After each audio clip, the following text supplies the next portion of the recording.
मराठा आरक्षण नसल्याने पोलीस भरतीची संधी हुकली. तरुणाने उचलले टोकाचे पाऊल. अनेक वेळा प्रयत्न करूनही पोलीस भरतीचे स्वप्न पूर्ण होत नव्हते. अखेर प्रयत्नांची पराकाष्ठा करत 22 वर्षीय तरुणाचे नाव वेटिंग लिस्टमध्ये आले. पण येथेही नशिबाने साथ दिली नाही.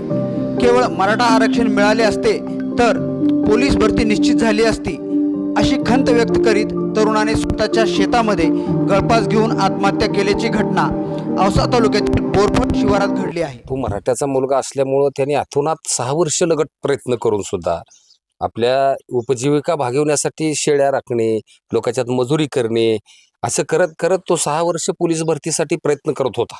परंतु त्याला काही आरक्षण न लाभल्यामुळं किंवा आरक्षणात ते मार्क कमी पडल्यामुळे ते मराठ्यांची मुलं असंच फाशी घेऊन मरत आहेत. काल फार त्यांच्या दुःखाचं म्हणजे डोंगर कोसळला त्यांच्या कुटुंबावर, आमच्या कुटुंबावर.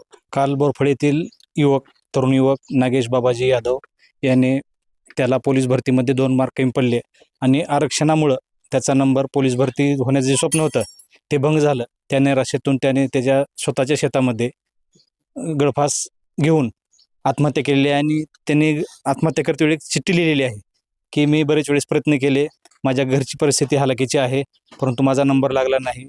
माझं कुठंतरी स्वप्न होतं की मी भरती झाल्यानंतर माझ्या कुटुंबाला आर्थिक आधार मिळेल आणि माझं कुटुंब माझ्या जीवावर मी पोसेन, पण त्याचं ते स्वप्न भंगल्यामुळं त्यांनी आत्महत्या केलेली आहे.